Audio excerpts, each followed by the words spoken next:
Live video, starting now. Live, watch us. Hey, how is it going? Lee Hayward here with a live video Q&A for the Total Fitness Bodybuilding YouTube channel for Friday, December the 4th. And the way these video chats work is I'm going to be hanging out here for the next little while, maybe 30 minutes, 45 minutes, an hour, depending on how long I go and how many questions we get coming and just how the momentum goes, right? It really depends. I'm going to kind of just play it by ear and have a conversation with you today, answering any questions you want to discuss with regards to your fitness, your nutrition, building muscle, losing fat, any specific challenges that you're dealing with when it comes to your workouts, all that good stuff. Just want to basically have a free-for-all live Q&A, and we're just going to discuss bodybuilding, fitness, nutrition, all that good stuff. So I want to make sure this is coming through. Test, test, test. Hopefully it is. Sean is saying it's coming through loud and clear. Thank you very much. Do appreciate it. And let me know who's tuning in. Let me know where you're tuning in from, what part of the world you're in, and let me know if the gyms are open. We are in a rough situation in some places. I mean, it's crazy. I know a lot of guys are going through second lockdown now, and depending on where you live in the world. I was talking to several of my coaching students and some of the past students that I've worked with over the years, and depending on certain areas, like the gyms are open and running as normal. Other places, everything is shut down. I mean, it's pretty crazy. I mean, thankfully, where I live, everything is still open. Right? That's pretty cool. I'm very fortunate for that. I mean, yes, we do have some cases of COVID, and it has had a little spike, but it's peanuts compared to some of the major cities and areas that are having literally thousands of cases. Like we've got, nothing. I think right now in Newfoundland, I think there's 29 cases of coronavirus total. 29 cases. So, I mean, yes, I mean, okay, it's serious because, this whole thing started with one, apparently. So, and it spread the whole world. But 29 cases in the province compared to some places that have thousands and multi-thousands. It's pretty small. So, thankfully, everything is open. The gyms are open and everything's pretty much normal. We do have the restrictions and stuff, wear the masks and the social distance and all that kind of stuff. But overall, it's pretty good and pretty safe. And I'm very thankful that I can get out and work out. And this week had a good week of training, 3 weight training workouts at the gym, went for 3 bicycle rides this week as well. If you've been following along with me on Facebook, you know that I've got myself a fat bike this year. So that's what I'm looking forward to in the winter, fat biking when the snow comes. We haven't had any snow yet. Well, we did have a little bit, but it's gone and melted again. But when the snow hits and stays, I'm ready. Got my fat bike ready to go for some snow rides. So I'm looking forward to that. That's something that's going to be a unique workout for me for this winter. But anyway, I just want to see who's joining in. Let's just see. I'm just going to scroll through the chat there. See who we got. We got Sean. We've got James. We've got Jose. Jose's coming in from New York. We have Sean. Asking about 5x5 programs. I'll get into the questions now in a minute. We have Lee from over in the UK. Let's see. We have Angel joining in as well. Let me know who's tuning in and where are you tuning in from. Let me know. I'd be interested. And also let me know if this is your first time tuning into a live video chat. Like this is something I've been doing pretty much on a regular basis for years. I've been doing a lot of these live stream Q&As. But I recognize a lot of the regulars there. But if you are new, then hey, just type into the chat window. Let me know that you're tuning in and that you're new. Hey, I see Jason's joining in. Hey, how's it going? All right. There was a couple of questions came through that I wanted to address first before I jump into your questions. And of course, if there's anything you want to discuss, feel free to type it into the questions section or the chat section there, and I'll do the best that I can to answer your questions. Normally when I'm doing these Q&As and stuff like that, I try and tell people that there's no such thing as a stupid question. So go ahead and post whatever. But lately I've been doing a lot of these Q&As, and guess what? I take that back. There is such a thing as a stupid question, and I've been getting them on these video chats. So I'll try and answer the not so stupid questions. Like if it's a legit question about fitness, nutrition, or something like that, then I am going to answer it. If it's something that's totally out in left field, and there are some people, if you're watching the video chat right now, some people are typing stuff that are totally out in left field, then I might just skip those and move on to some of the more not so stupid questions. But I got a couple solid questions here that I want to answer right now. This one is from Steve, and Steve is one of my coaching students. He actually went through our most recent Lose Your Gut Challenge, and he's actually been making some really good progress recently. He's totally made a full 180 transformation in terms of his diet, his exercise, and his lifestyle since coming on board with the Lose Your Gut Challenge, and then he came on board with the coaching program, and I've been very, very pleased with the results that Steve has been making. But he's got a couple questions there, and I want to address them. The first one is he's asking about the need for cheat meals. And he wants to know, like, how can cheat meals, like, what's the purpose of them? Like, are they beneficial? Are they not? Pros and cons, all that good stuff. And that's a solid question. This is the way I look at cheat meals. First off, I think you do need to have some sort of cheat meal into your program, because I have gone through phases where I've had no cheat meals for a prolonged period of time, like months on end, no cheating, no straying from the diet, just eating the plain, boring, so-called bodybuilding foods. And that works. Don't get me wrong. That absolutely works. If you have the willpower, the discipline, and you stick to that type of plan, and you just put the blinders on and say, that's it, I'm going to stick to my whatever it is, my chicken, my rice, my broccoli, or whatever your diet is. Like, some bodybuilding diets can get pretty extreme, like chicken, rice, broccoli, like that's kind of the standard. Some can get more extreme than that. I've seen guys do like fish and vegetable diets, where it's just nothing but fish and green vegetables. I've seen guys do the fish and water diet, like literally go months on end. I know one guy in particular went 3 months, ate nothing but fish and drank water. That's it. Fish and water for 3 months. Now, did it work? Absolutely. He was shredded. There wasn't an ounce of body fat on him, and he won his division at the competition that he was training for. He was a competitive bodybuilder. That was his pre-contest diet, fish and water. And he ended up getting absolutely shredded, won his division. But, I mean, just think of the torture that you have to put yourself through to go on such an extreme, strict diet. Like, what kind of... I mean, you go insane. I mean, I do. I've tried going on extreme diets. Now, I haven't tried the fish and water diet, but I've tried, like, the just eating pure clean foods, again, like chicken and vegetables and just, potatoes and rice and stuff like that, and just totally clean and just stick with that for months on end. And yes, it does work. Don't get me wrong. It works. But the problem is the cravings start to build up. And what would happen to me is I'd find that after, the first month, okay, I could kind of suffer through the first month. But then after the second month, man, it's starting to get at you. And then by the third month, I mean, it would really, I would be literally lying awake at night, just dreaming of food that I wanted to binge on after the contest was over. And that's the way bodybuilding contests are very often structured. Is like a lot of people, they'll go all out and suffer it to the contest, right? They'll suffer it out because they know it's only short term, and you can put yourself through a lot of torture short term, but it's not something that you're going to sustain as a lifestyle. Like, nobody's going to live the rest of their life on this crazy restrictive diet, but they can do it for a few months if they see the finish line in sight. And that's what I used to do. I used to diet super strict, no cheat meals. And yes, it would work. I would get in shape.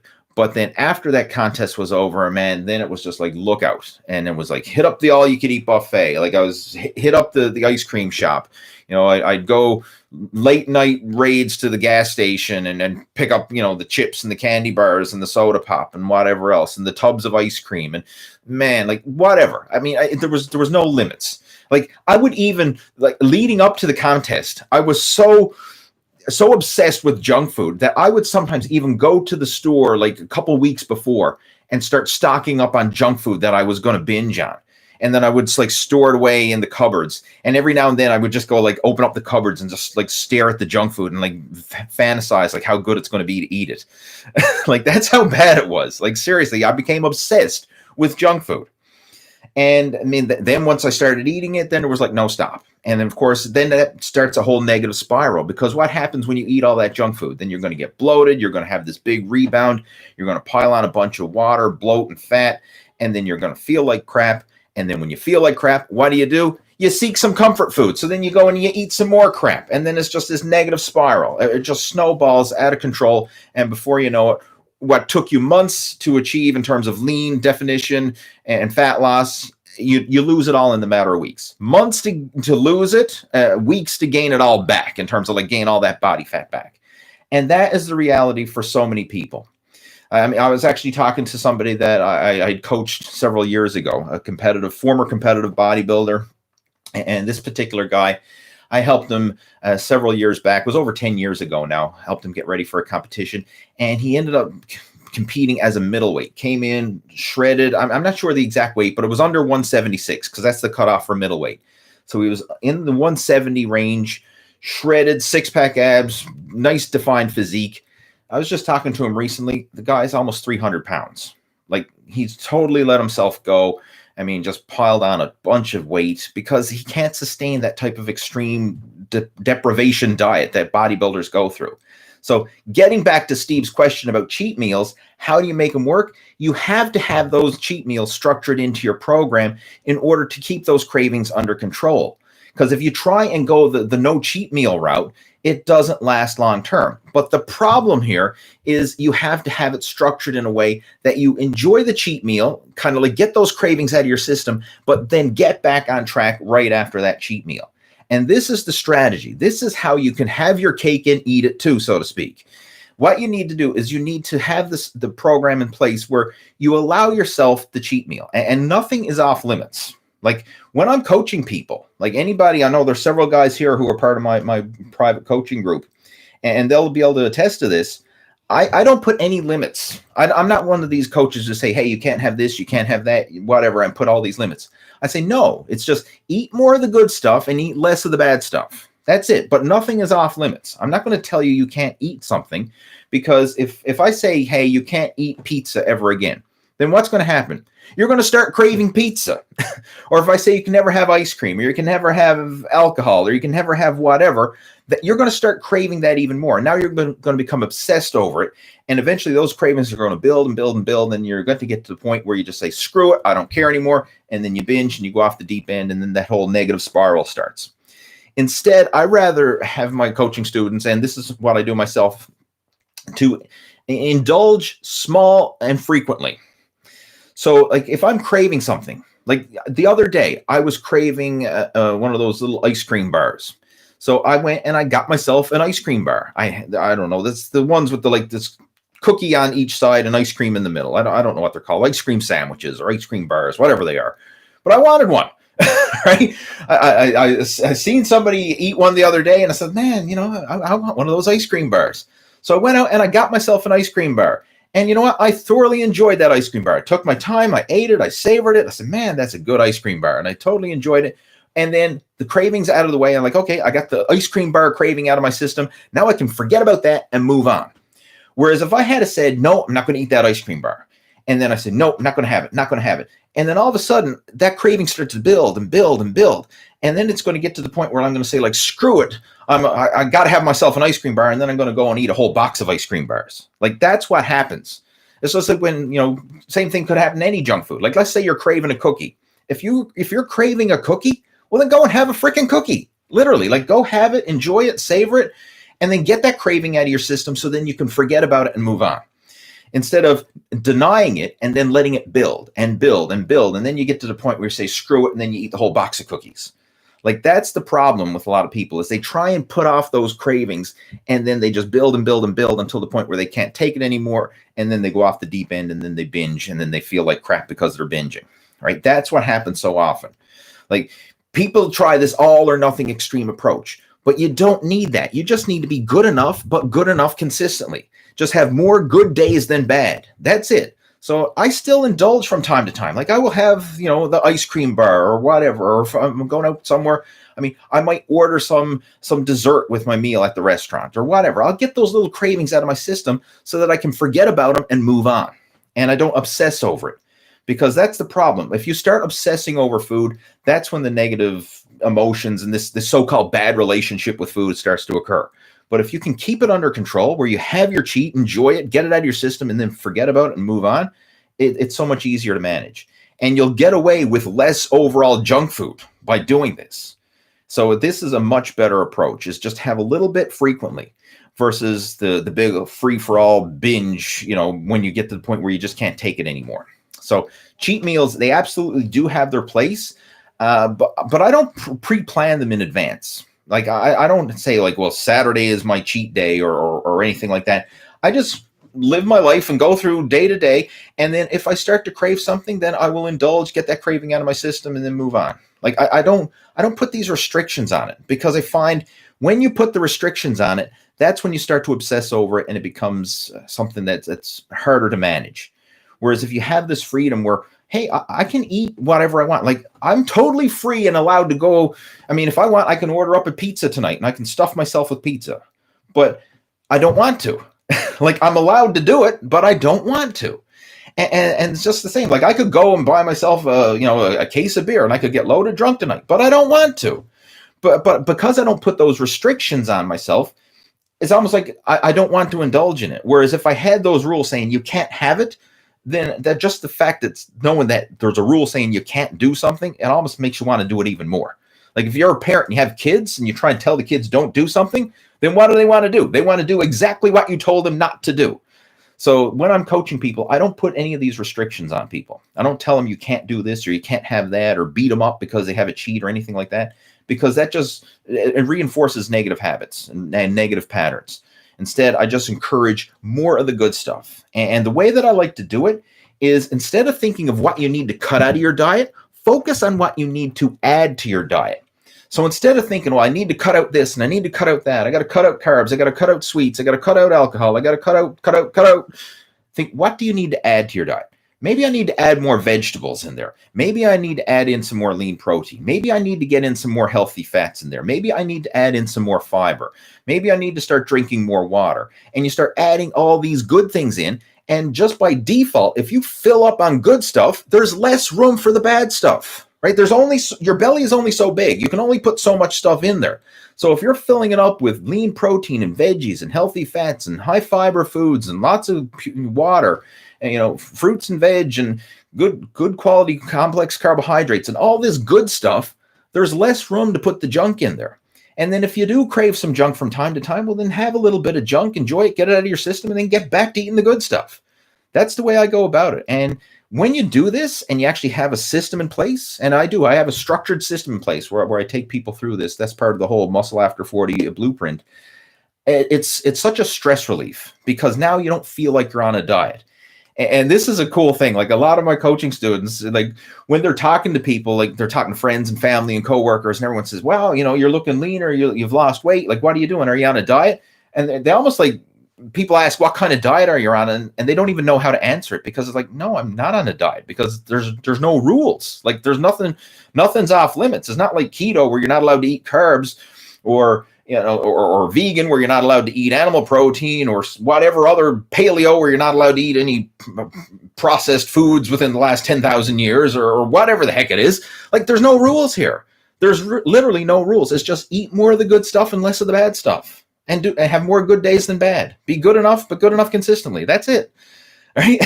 And when you do that, you can make slow, steady progress. And the cool thing about it is the progress you make is the progress you keep. It's not like starving yourself and cutting carbs and dropping 10 pounds and then going back and eating normal again and putting drop 10 pounds and put 15 back. Like it's not like that. It's you drop weight slowly, but the weight you drop is weight you keep off, and it's permanent. So I mean, people who go through the program, they lose slower, but the thing is, it's not this yo-yo up and down crap. It's just slow, steady fat loss, and they enjoy the process, and that's the secret to it. So cheat meals are an absolute important part of the whole process. So that was a long-winded question, or long-winded answer to Steve's question about cheat meals. Another one there was talking about muscle atrophy if you just focus on diet and cardio. All right, that's a good question as well. What if your whole workout routine was just diet and cardio and you didn't do any weight training? Like, would you lose muscle? And a lot of this is going to depend on your genetic build, your natural genetic build, your structure. Like if you're a really big person, meaning like let's say we got someone who's 300 pounds, they're big, they're husky, they got a lot of mass on their frame, but there's also a lot of excess body fat.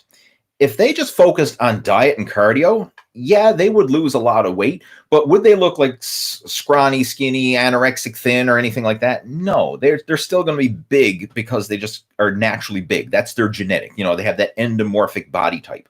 So even if they just did diet and cardio and no weight training, they're still going to be pretty big. I mean, they're big now anyway with no diet, no cardio, and no weight training.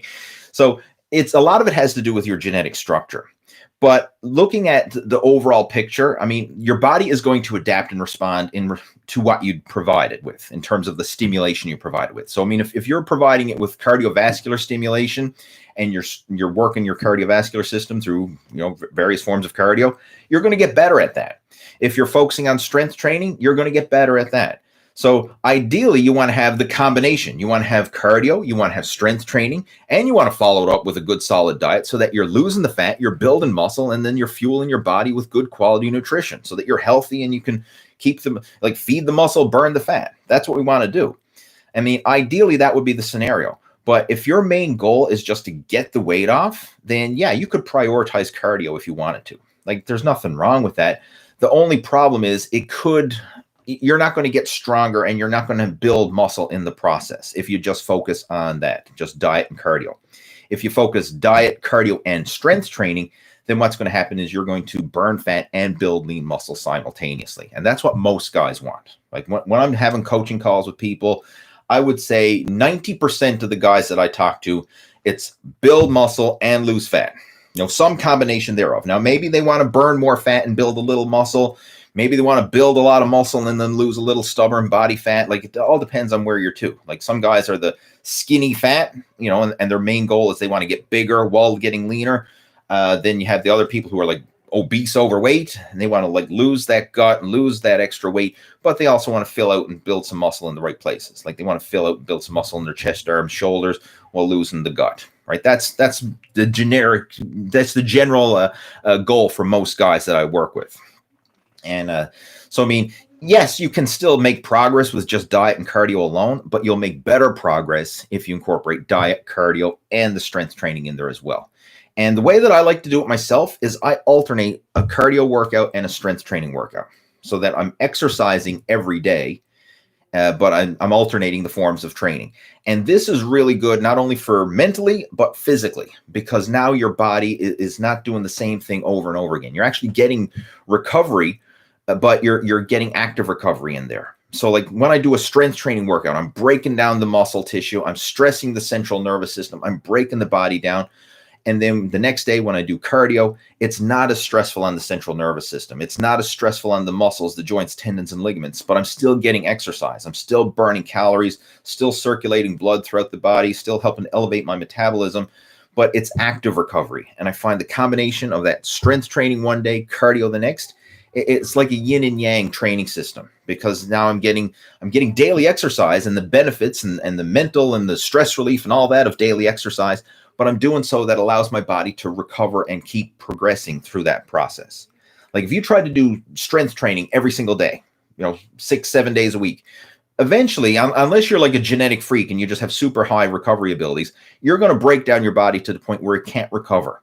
And then you're going to have the nagging aches and pains in the joints. The muscles are going to be sore. And very often you're not even going to make as good a gains as if you allowed for that rest and recovery period. I mean, I can tell you from personal experience, I've always made my best gains in terms of size and strength when I worked out every other day or 3 days a week. Like, I need to have those recovery days. I need to have some time to rest, rebuild, and recover in between those strength training workouts. If I try and strength train day after day after day, it's almost like you're breaking the muscle down, but you're not giving it a chance to build back up again. And it can be a negative spiral. So, I mean, you kind of stay stuck in a plateau because your body is not recovering. But having strength training, cardio, strength training, cardio, in those phases like that, you're getting that active recovery through the cardio. You're still burning the body fat, but it allows your central nervous system and your body to not feel overtrained and overstressed and breaking it down. So it's a very effective system to go by. And that's what I recommend for most people, alternating strength training and cardio workouts so that you can get the benefits of daily exercise without breaking down and stressing out your body in the process. And I think those were the two questions or the big ones that Steve had. Cool. All right. Who else we got here? Whoa, we got a lot of people joining in. I'm just going to scroll down here. We've got Paul joining in. Hey, Paul, how's it going? Mike's joining in. Ricky's joining in. Angel, Andy, David. We have Kerr Fox, Eagle Eye John, Dario, Chef Kim, Frederico, Paulo,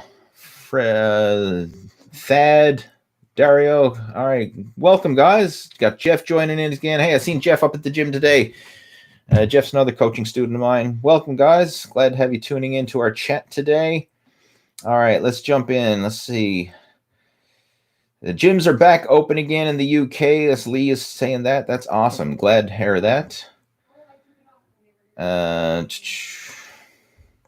Sean is asking, he's asking about should he do a 5x5 program? It depends, right? There's nothing wrong with a 5x5 program. I mean, I've done them in the past, and they certainly do work. But you need to look at your goals. You need to look at where you are in your training, what it is that you're trying to achieve, and all that kind of stuff. Like a 5x5 program is good for strength building. It's good for overall mass building. But the problem with 5x5 is you tend to lift very heavy weights. I mean, if you're like, and there's different variations of 5x5. Like the original classic 5x5 is Bill Starr's 5x5 program. If you want, you can go Google search it. Bill Starr's 5x5. That was actually one of our workout of the month programs over on the old Total Fitness Bodybuilding Inner Circle. But Bill Starr that's the first 5x5 program that I've heard of.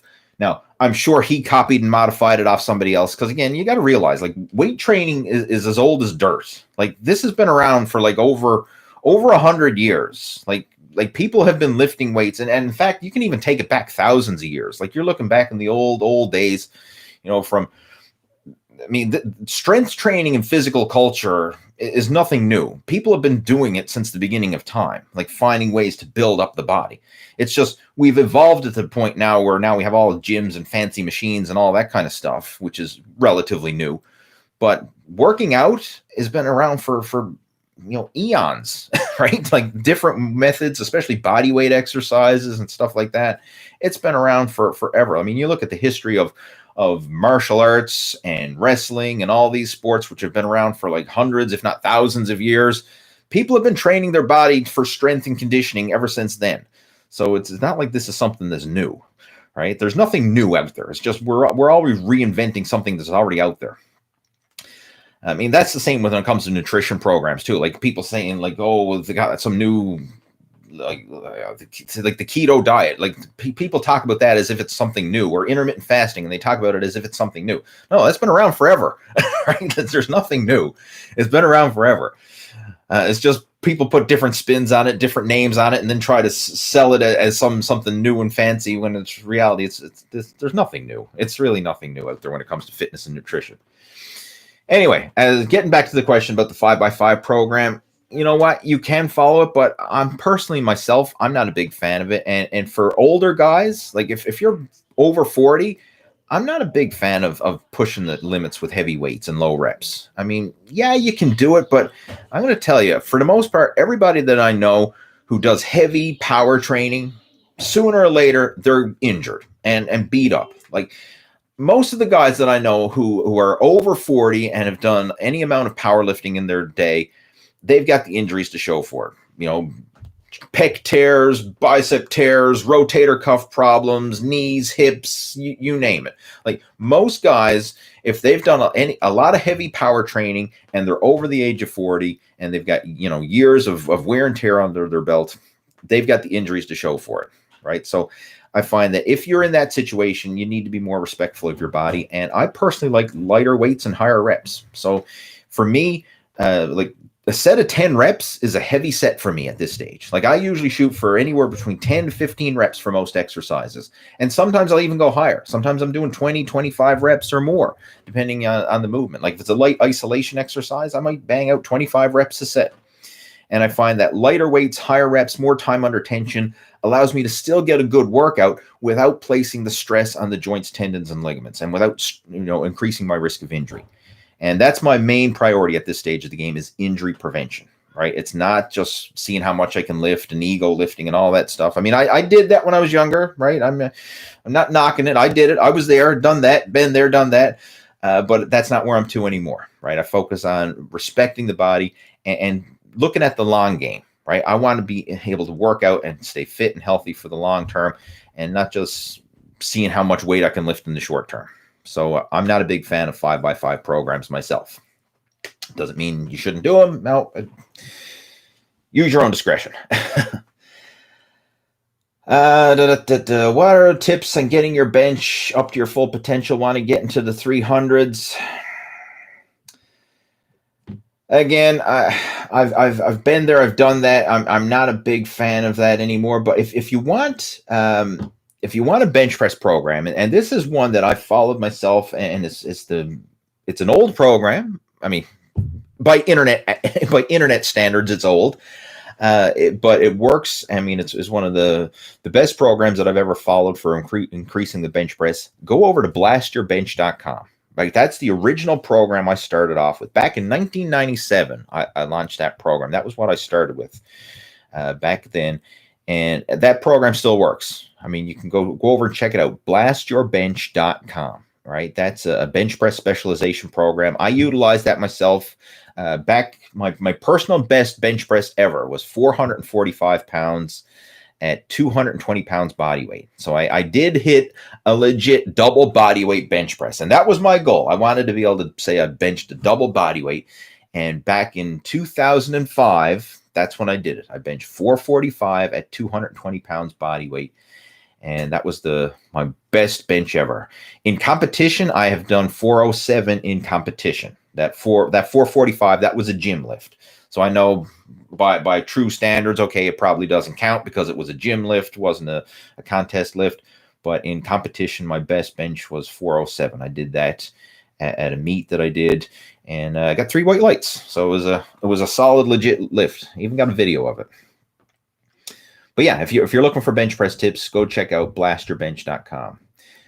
Do I use creatine? Yes, I do. I use 5 grams of creatine daily, just the same. Like I take creatine daily, just the same as I take my vitamins daily. So I literally take my creatine when I take my vitamins. So after breakfast in the morning, right, I lay out my vitamins that I take, and then I just take a scoop of creatine along with it. Just chase it down with water. Right? And don't make it any more complicated than that. Like I know a lot of people saying, "Oh, should you mix your creatine with this or that or fast digesting sugars and blah blah blah blah blah." I take a scoop of creatine out of the container, put it in my mouth, chase it down with water, swish it around, and gulp down. Right? That's it. 5 grams of creatine popped every day, just the same as I pop my vitamins. And I take it year round. Like I don't cycle it on or off or whatever. Just 5 grams of creatine daily, and that's enough to maintain creatine levels in the system. Right? And then that's the way creatine works. It's like you want to top up your creatine levels so that you can actually get the benefits of it. It's not a timed supplement, meaning it doesn't matter if you take it in the morning, noon, or night. You take it before your workout, after your workout, whatever, during your workout. It doesn't matter. It really doesn't matter because creatine it builds up in your system, and then your body's going to utilize it when it needs it. It's not like a stimulant, for example, like caffeine, which you got to take, before you work out, and you got to time it in order to, when's the caffeine going to spike and hit and you get the most energy from it and stuff like that. No, it's not. Creatine doesn't work like that. Creatine is just a supplement that as long as you have a steady supply of creatine in your system, you're going to get the results. I mean, you could take it every morning, you could take it every night, you could take it midday. It doesn't matter, just as long as you take it consistently. What keeps you motivated? What keeps me motivated now is I want to be fit and healthy and live a long, active life and be a positive role model for my son. That's my main motivation at this stage of the game. That's what's keeping me motivated. Angel is asking, Lee, I'm pushing 50 and I'm looking for a good workout to maintain and stay hard. What's the best workout? The best workout. That's like saying, what's the best car? What's the best pair of shoes? What's the best food? What's the best? I mean, the best really depends on you, your situation, and what it is you're trying to achieve. All right. It's just like a car. What's the best car? Well, if you're a race car driver, then the best car is going to be totally different than if you're looking for something that's going to take you on a cross country road trip. Right. It depends. It really does. Now, if you want some help when it comes to customizing a workout plan that's specific for you, your situation, your body type, your goals, or whatever, send me an email. My personal email address is leeh@leehayward.com. I'd be more than happy to have a chat with you, and we can discuss you, your goals, your situation, what it is you want to achieve, and see if we can come up with an action plan that works for you. But I mean, as far as the best workout, like it depends, right? I'd need to know a lot more. I need to know like your fitness level, your previous experience, what it is you're trying to achieve now. Like, are you trying to build muscle? Are you trying to whatever, right? I really need, do you have any injuries? Do you have any, mobility issues? Like there's so many variables that come into play. And that's why I don't like to spit out these one size fits all cookie cutter answers. Like if you threw that out to somebody, some coaches would say, oh, the best workout is you have to do this and this and this and this. And I say, okay, that might work for somebody, but it might not work for everybody, right? And that's why I like to actually, before I give a diagnosis, if you will, I like to actually talk to people and say, okay, what's your situation? What are you going through? What are you trying to achieve? I mean, imagine going to the doctor and like, let's just, you went into the doctor and sat down in the office and said, doctor, I've got a pain in my stomach. And he said, oh, stomach cancer. We'll book you in for radiation next week. Like, would you be happy with that? Like, would you just say, okay, yeah, sure. Right. Doctor says stomach cancer. I'm going to go get radiation next week. Or would you like to have like a second opinion? Or would you like to actually prefer if the doctor actually asked you some questions and dug a little deeper to find out what's causing the stomach pain before just jumping to conclusion and saying, oh, you got stomach pain? Yeah, it's cancer. Like that's the way a lot of people diagnose or prescribe workout programs, right? Someone comes up and says, hey, I'm 50 years old. What's the best workout? And someone says, oh, you got to do this, right? How do you know? You don't know jack shit about that person, and you're giving them a program to follow, and you don't know anything about them.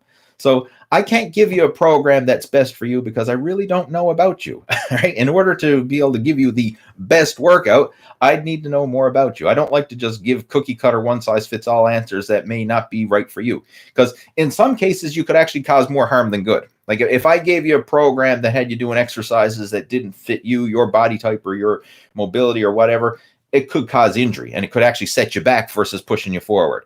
So that's why I don't like to just give out random generic, hey, everybody got to do it this way advice, because it's not the way it works in the real world. But anyway, send me an email. Be more than happy to chat with you. Someone's saying I got a booger.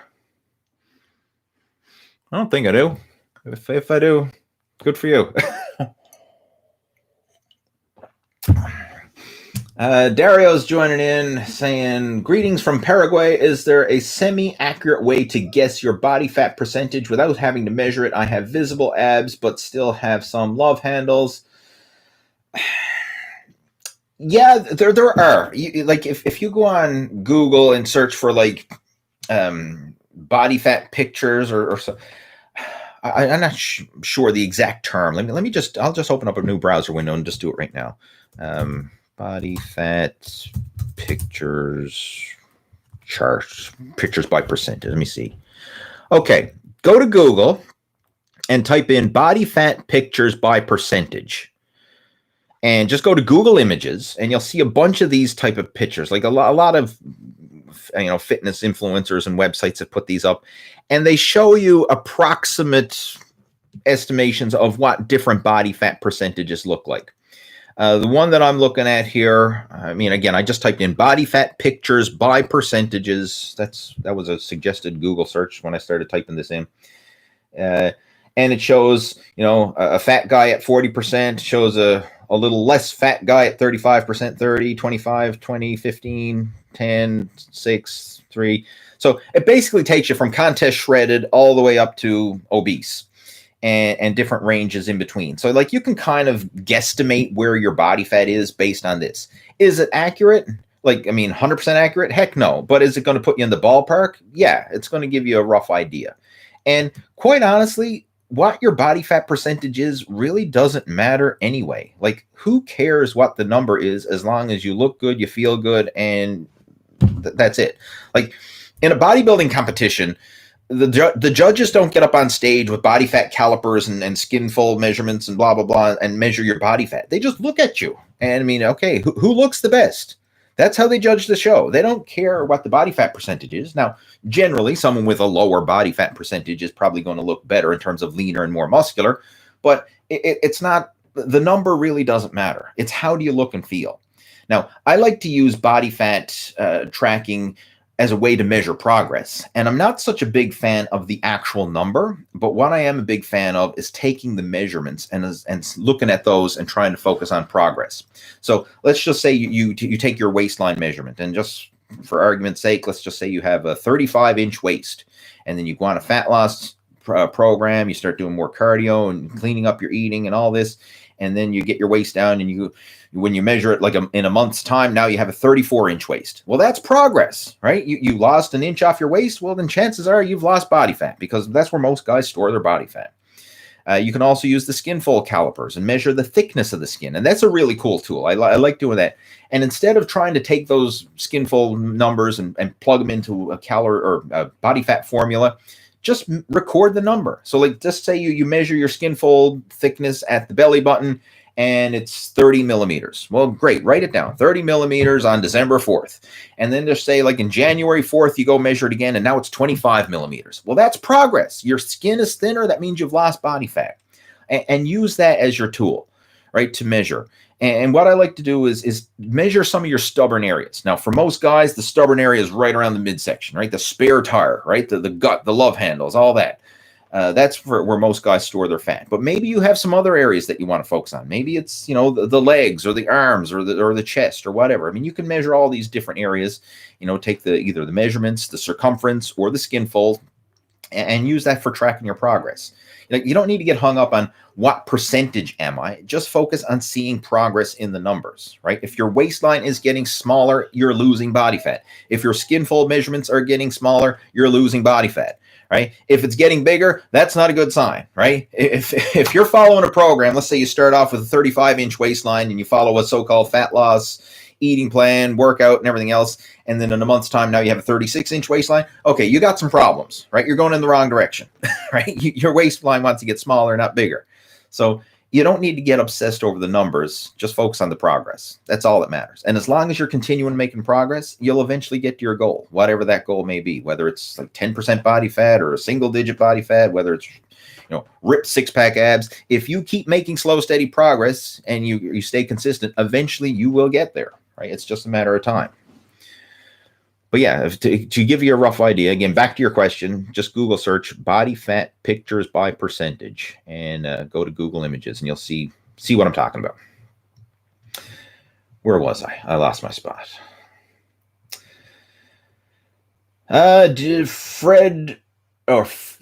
Federico saying, do you reckon avoiding carbs and eating only white meat and vegetables is healthy for muscle building? It can work, but why do you want to avoid carbs?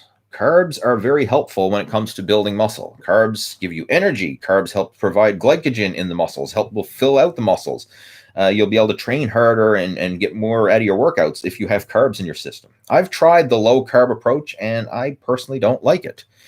I find when I try and cut out my carbohydrates, I feel flat. I feel depleted. I don't have a lot of strength. I don't have a lot of energy. I don't have a lot of muscle fullness. When I eat a well-balanced diet, approximately 1/3 protein, 1/3 carbohydrates, and 1/3 fat from natural unprocessed foods, most of the time. I mean, I'll still sneak in some cheat meals here and there, like I mentioned at the start of the video chat, but overall, like 80, 90% of the time, if I stick to that well-balanced diet from good natural unprocessed foods, that feels good, and I have energy, and I find that I can build muscle, burn fat, and feel good. So I'm not a big fan of avoiding carbs. I'm not a carbophobe. I'm not a fan of it. Like, I get a kick out of it. Like, people, I see this all the time. Like, people will cut out carbohydrates, but then will stock up on fat to try and replace it. Like, it's the overall calorie expenditure. That's what matters most. And I was at the store the other day, and I seen pork rinds. Like, they had these big buckets of pork rinds, right? And I was looking at it, and I know some guys who are on the keto diet and stuff like that, and they talk about, I eat pork rinds. That's my keto snack and this and that. And then I was looking at the serving size of pork rinds compared to the serving size of potato chips. or it was veggie chips. It was veggie chips. It wasn't potato chips. It was the healthy chips, if you will, right? The veggie chips, because they had them next to each other. It was at Costco. I went to Costco. That's where. So big old bucket of pork rinds, and then they had these big old jumbo bags of veggie chips. And I was just looking at the nutrition labels. There's more calories per serving in the pork rinds than there is in the veggie chips. Now, granted, there's no carbs in the pork rinds because it's all just fat. And in the veggie chips, there's obviously there's carbs in the veggie chips because it's vegetables. But I'm like looking at it. You could eat the carbohydrate food and get away with less overall calories than eating the same portion size of the low carb food, if you will. Like it's calories. That's what matters most. Right. I've even seen guys who do carb cycling, and they, when they go on their high carb days, they usually cut back on their fat intake and they bump up their carb intake. And then when they go on their low carb days, they sometimes bump up their fat intake on those days. And then when we actually worked out the numbers on their low carb days, the days they thought they were depleting themselves and achieving, a fat burning state, they were actually consuming more calories because they were eating more fat. Like fat is so calorie dense, and a lot of people don't get that. Like fat is 9 calories per gram, whereas carbs is only 4 calories per gram. So like you can eat more than double the amount of carbs for the same calorie value as you can fat. So like you can fill up on high carb foods way more than you can fill up on high fat foods. So again, I'm not a carbophobe. I don't like cut out carbohydrates and think that you should avoid them. Right? I believe in a balance, and I find that when you eat a balanced diet of protein, carbohydrates, and fat, that's when things just work well. You feel good. You don't go through these mood swings and ups and downs and cravings and feel depleted. Because I went through it all. I've tried low carb, right? I've tried low fat. I've tried low protein. I've went through all these different diets. And I actually wrote a big blog post about it up on my website, sharing my experiences with going through all these different ones. And then just through trial and error, I came to like, well, hey, okay, the low carb approach, I didn't really feel good with that. The low fat approach, didn't really feel good with that. The low protein approach, trying vegan and plant-based, I said, didn't feel good with that. Why don't I try a well-balanced diet? Like, gee, holy crap. Wow, what a shocker. How about a well-balanced diet? Try that, and by God, it actually works. Like, seriously, sometimes we overcomplicate this stuff. Anyway, there. But no, I don't reckon cutting out your carbs. We have Williams joining us. Hey, Williams. Hope you're keeping well. Gyms are open in the Wales, but not England right now. Oh, that's too bad. But hopefully we get back to normal sooner than later.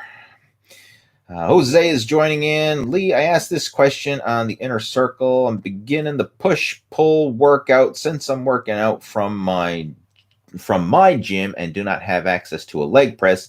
What can I substitute with that? In place of a leg press, you can do different squat variations. You can do obviously like a barbell squat, front squat, goblet squat, any type of different squat variation.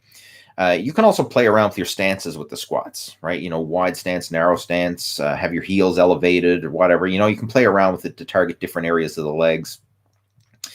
You can also do deadlifts, like especially if you have a trap bar. The hexagon shaped bar where you can get inside, that's a really good leg exercise that places more of the emphasis on the legs and less on the back, because it allows you to maintain a more upright body position as you're doing the deadlift, and it places a lot of workload on the legs. So that's another good leg exercise that you can do.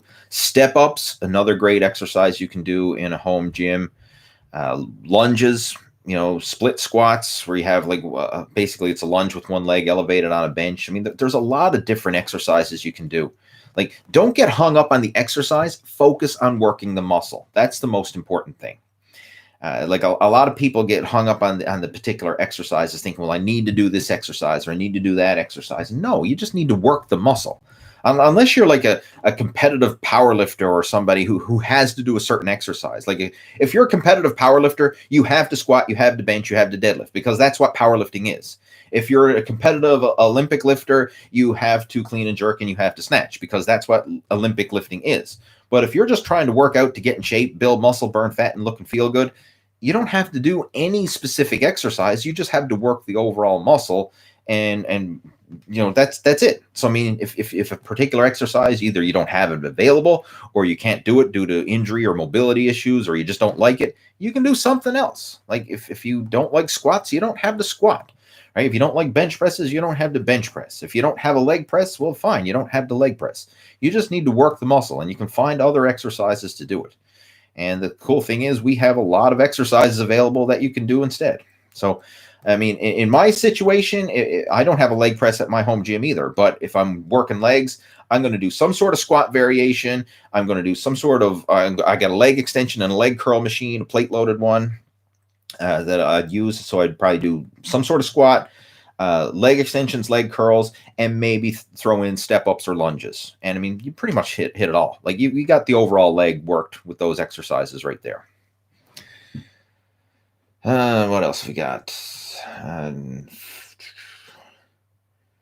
We have a question from For Watching YouTube Clip. That's the username. It says, Lee, maximum number of compound exercises in a full body routine for novices. Maximum number of compound exercises in a full body routine. I'll just give you like a general full body routine that I often recommend for a lot of my coaching students. Like, again, the maximum number, like, it really depends. Like, even someone who is a novice, like there's different categories of what's novice.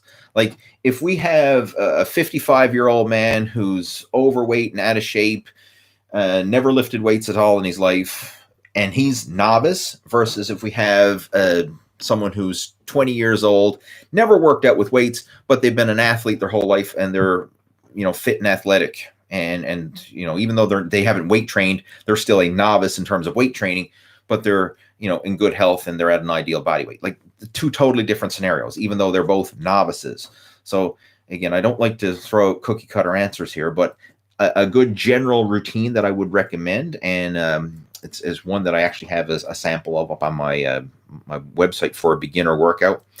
You want to do a movement pattern for each of the major muscle groups. So like overhead pull, overhead press, horizontal pull, horizontal press, some sort of squat or leg press, arm curl, arm extension, and then maybe some work for the core. If you want, you can throw in some work for the calves as well. One exercise per movement pattern. So just to throw out some examples, like overhead pull, that's some sort of pull down, like a lat pull down. Overhead press, that's some sort of shoulder press. Whether it's dumbbell, barbell, machine, some sort of shoulder press. Horizontal pull, that's some sort of seated row. Could be a barbell row, dumbbell row, cable row, but some sort of row. Horizontal press, some sort of bench press. Barbell bench press, dumbbell bench press, chest press, push-ups, some sort of horizontal press. Arm curl, a bicep curl, barbell, dumbbell, cable, whatever you have. Triceps, arm extension, some sort of tricep push down. Again, could be cable push down. It could be some sort of dumbbell extension or whatever, but some sort of tricep extension. Squat, whatever. Again, it could be a body weight squat, it could be a barbell squat, goblet squat, whatever. Do some sort of squat variation. And then for some core work, could be like crunches, leg raises, planks, something along those lines. So you get into some core work. I mean, there, you basically just hit your total body with those movements right there. And that's what I would recommend. I mean, that would be a really good full body workout for a novice. Now, depending on your fitness level and your work capacity, we might want to scale that back a little bit, or we might be able to even bump it up a little bit. It really depends. But that would be a general rule of thumb that I would recommend for most people. Dario saying he weighs 210 pounds. He says he can do 18 good pull-ups. Is that respectable in your opinion? If you can do 18 good pull-ups, that is very respectable. Most people can't do a single pull-up, right? Like most people, like none, zero, zilch. So if you can do any pull-ups that are good, that's very respectable. And if you're doing double digits, like 18, that is very respectable. Again, most people in the gym are nowhere near that. So yeah, good for you. That's impressive. What are your thoughts on TRX flies? It's a good exercise. And for those of you who are wondering what the heck is a TRX fly, it's using those suspension straps, like the TRX straps, and using your body weight and doing a fly motion with the straps. The problem with that is you can't adjust the weight. That you have to lift your body weight. And depending on how heavy you are and how strong you are, it may be way too much, right? Like that is a very advanced exercise to do a TRX fly with your entire body weight like that. That is very advanced. Now, I know there's some variations where you could probably like have the strap angled and you're just leaning forward, so you're just using a partial body weight, not the entire body weight. But that is an advanced exercise, and the only problem I have with that is you could easily pull, tear, or overstretch yourself due to that. It's not as controlled as, say, like a pec deck fly, or even a dumbbell fly for that matter, because with a dumbbell fly, at least you have the option of selecting light dumbbells to start with. Whereas with the TRX straps, you got to lift your body weight, and that may be too much for some people. Personally, I don't do them. I mean, I've done like the TRX straps and some exercises and the push-ups and all that. And yeah, they do work. Don't get me wrong. I mean, if you like it and you find it works well for you, then hey, by all means, go for it. But there is a higher risk of injury there because they're unstable. They move, they wobble, and everything else. And if you have any pre-existing injuries or mobility issues, you could easily, tweak something the wrong way and pull and snap and tear something. And I've had a lot of injuries over the years, and that's why I'm not a big fan of the unstable exercises like the TRX. I prefer to have something that I'm in more control. Again, I'm thinking long term. I mean, yes, you get a lot of muscle stimulation when you're doing these weird, unbalanced, exercises, but you have to look at the risk to reward. Like, okay, I'm getting a little bit more muscle stimulation, but what if I pull, tear, or strain something and get hurt in the process? Then that's going to set me back way more than any potential benefit that I got because of the extra muscle stimulation due to the exercise. So that's why I like to be more conservative when I'm choosing my exercises. And that's something that's really going to depend on you, your situation, and what stage you're at in your training, right? Someone who's younger and don't have any mobility or joint pain or anything like that, any issues, they could probably get away with doing stuff like that. And if you're an athlete, especially if you're an athlete in some sort of contact sports or martial arts and stuff like that, it's really good to train in those situations because those unstable devices and stuff like that really helps to build up your body for the type of training that you're going to be doing. Like, let's just say an MMA fighter, for example. Like, they're in an unstable position. Like, they get in the ring, they're at the mercy of their opponent, right? Like, nothing is slow and controlled and anything else. Like, they're thrown in there and they're at the mercy. So they need to train and build up their body for that. Now, someone who's older and got more aches and pains, and they're not looking to push the limits like that. They just want to get in shape, lose weight, and feel good and healthy. I'm not a big fan of that. I would rather more solid, secure, safer exercises. And personally, the stage that I'm at right now, I go for the solid, more secure, more safer exercises. But again, that's my thoughts on it. Not saying it's right or wrong. That's just me. We have Thad joining us. He says, Lee, I had COVID about 2 months ago. Very mild symptoms. I'm a very healthy person. I lost some strength gains, just started working out again. Would I be able to get newbie gains again? Not exactly. I mean, first off, sorry to hear you had COVID, but I'm very happy to hear that you've recovered and everything else. And thankfully, 99% of people who get COVID recover fine. Obviously some people don't, but the vast majority of people do, which is good. I've known several people who've had COVID, actually, not a lot, but several, a few who've had it, and everybody recovered fine from it, thankfully. What you will experience now, it's not going to be newbie gains, but it's going to be muscle memory. So what's going to happen is you will be able to rebuild lost muscle and strength faster the second time around than it took you to gain it initially. So if, like, for example, I mean, I don't know your specific situation, but let's just say you were working out for 3 years and you built up your body to a certain level of strength and muscle development over the course of 3 years. And then you had to take, a few months off.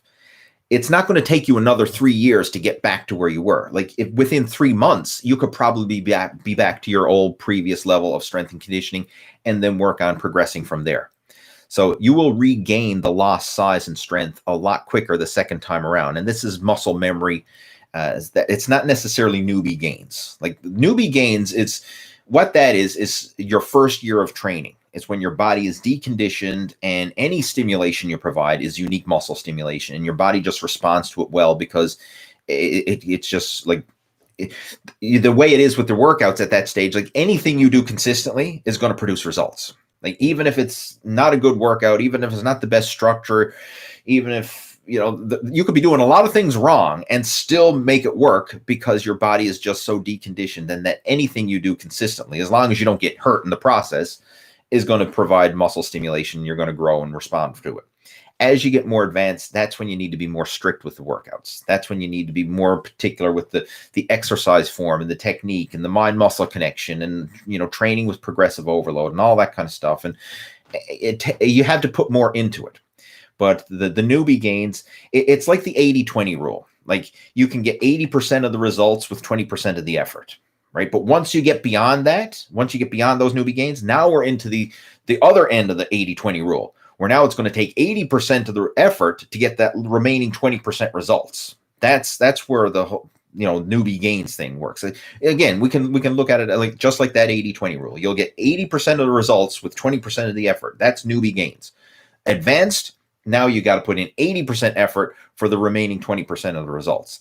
And that's what separates, the average, people who are in pretty good shape from people who are like, holy crap, you're in really good shape. Like, and it takes a lot more work to get to that level, right? Like, okay, you could get there and the first year of training, you get the newbie gains. It might take you another 8 or 9 years of training to get the advanced gains. Like that's the difference. All right, where are we to? I can't pronounce it now. Federico. I think that's how you pronounce it. Federico. If you wish to maintain muscle mass during traveling while eating properly, are body weight exercises good, or must one take weights? First off, most places you travel, and again, I don't know where you're traveling, but most places you travel have gyms. So if you can, work out at a gym. Like if you have a hotel gym, or if you're traveling somewhere, there's, and it's a civilized place, meaning it's a town or a city or something like that, there's probably going to be a gym there. A lot of gyms allow you to buy day passes. You can probably still go in there and work out. So even if you're traveling, you can work out. Like this past winter, before COVID hit, my wife and family and I, we went to Florida, and we were there for a full month. And I got a membership at Anytime Fitness in Clearwater, Florida. I bought a month membership, and I worked out there for a month while I was on vacation down in Florida. So, I mean, you can make it work. If I go to a hotel and they have a hotel gym, I'm going to utilize the hotel gym. What I also do is when I'm traveling, I pack rubber resistance bands in my suitcase. And this is kind of like my backup option. So if there's no gym available, there's no gym in town, there's no hotel gym, I'm out in the middle of, rural and nowhere, right? And there's no fitness equipment, whatever. At least I got my resistance bands, so I can do body weight and resistance bands, and that'll cover you. You'll be able to still make progress with that. But so that's your backup. Your resistance bands and your body weight are your backup. But ideally, most places you're going to be traveling to are going to have some sort of gym. Again, unless it's out in the middle of rural nowhere, and there's no gym available. And I've been to those places. I've been to rural nowhere, no gym. In fact, several years back, I made a Tarzan jungle muscle workout. If you've been following me for a long time, you've probably seen this, because I made this video, oh my God, it was back in 2010, I believe it was, or 2011, one of it. It was a video series. You can go on Google, on my YouTube channel, and just type it in, Tarzan jungle muscle workout, like Lee Hayward, Tarzan jungle muscle. And we were down in Sayulita, Mexico, staying at this little beach resort, and we were staying in these little like grass huts, literally, like they were clay grass huts on the beach. I mean, it was awesome. Like we were out in the jungle, out in the middle of the woods, right down jungle Mexico. And we did workouts, and we strung our resistance band, wrapped them around like palm trees, and doing rows and chest presses and bicep curls and flies and blah, blah, blah, along with body weight exercises. I mean, it was awesome. I loved it. Right. So, I mean, you can get a workout anywhere, right? Body weight and resistance bands, like that'll cover you. I mean, you can duplicate so many exercises with that. And that was fun. I mean, if you haven't already done so, check that out. Just for the shits and giggles of it, I'm going to type the link into our chat window there now. So go to YouTube and just type in, if you type in like Lee Hayward, Tarzan Jungle Muscle Workout. Let's see. Should pop up there. Yeah, okay. I put it in a playlist. I'm not sure if I can get the playlist link. It was 9 years ago I did this. Man, time flies, right? It's crazy. Time flies.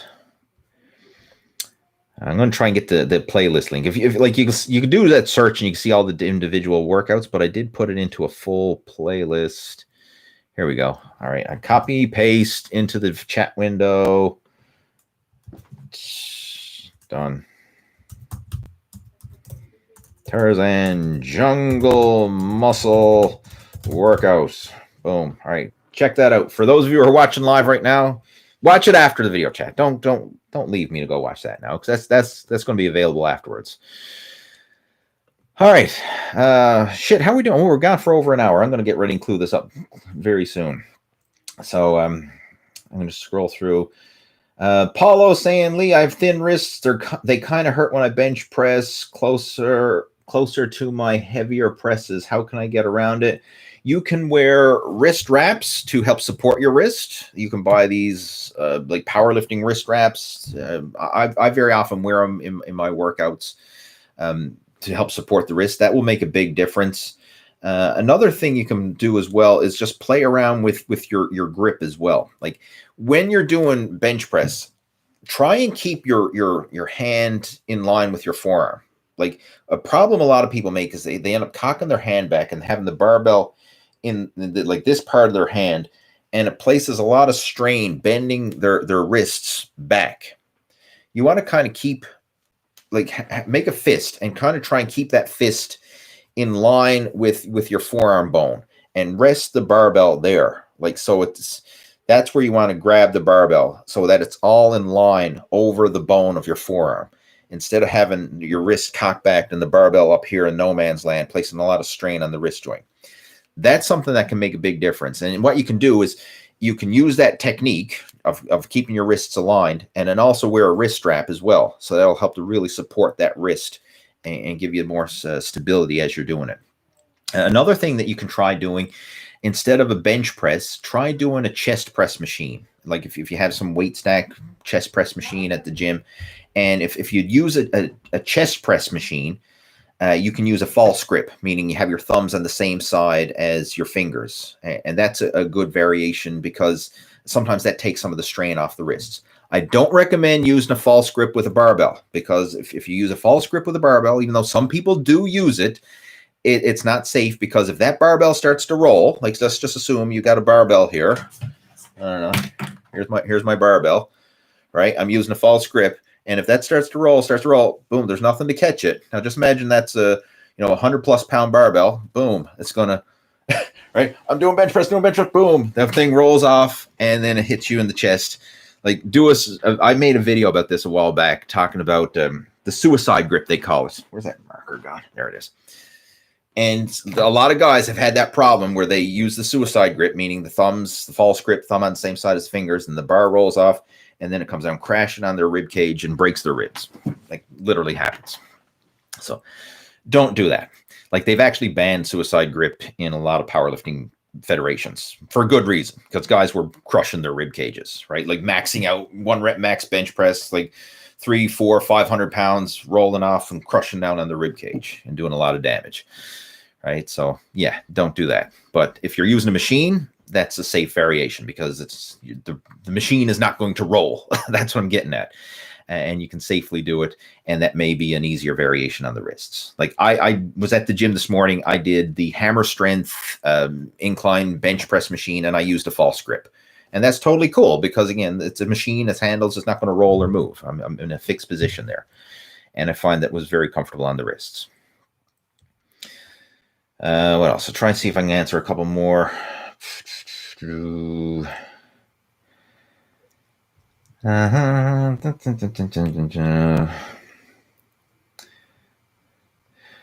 Eye John is saying, is explosive reps good for hypertrophy or 2-second negative? Please, hope you're well. Um, the simple answer for this is make sure that you're in control of the weight at all time.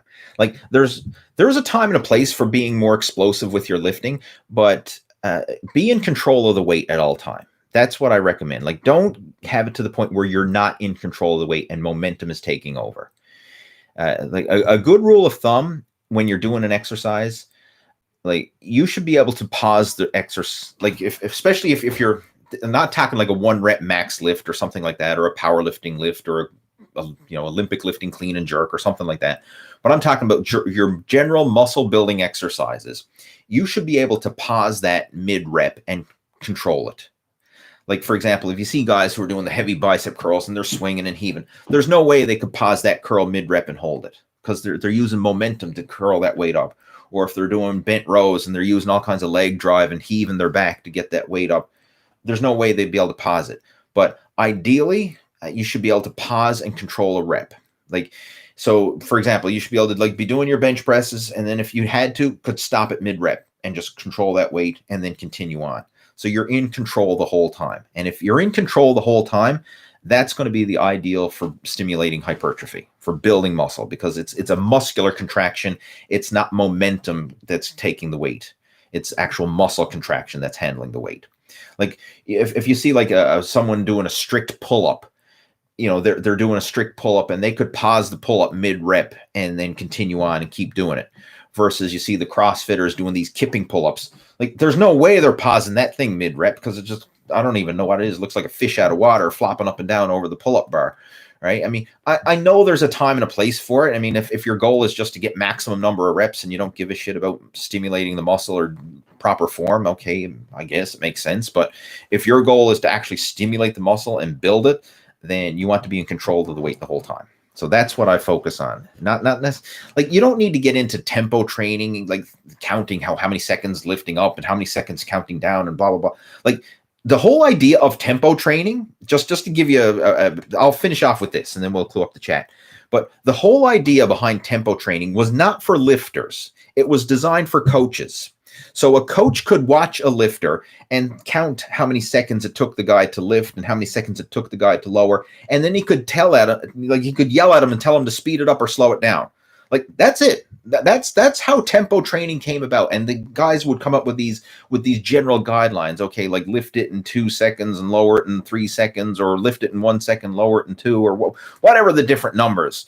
But it was designed for the coach. It's not designed for the lifter. Like the lifter should be focusing on just lifting the weight, like maximum effort and focus in trying to lift that weight with good solid form. And not like, oh, 1, 2, 3, 3, 4, 5, like this. Your mind can't process too much stuff when you're maxing out. Like you can't be counting the reps or counting the seconds in your head while exerting maximum effort, right? You just lift the weight with your good form. That's what the lifter is designed to do. And the coaches there can count the tempo and tell you either to speed it up or slow it down. That's how tempo training was evolved. Now, I know a lot of guys take it over the top now and they're saying, oh, you got to do, count the seconds up and count the seconds down and count the seconds in between. And like, man, that's too much. It's like, you don't need to do that. You just make sure you're in control of the weight at all times.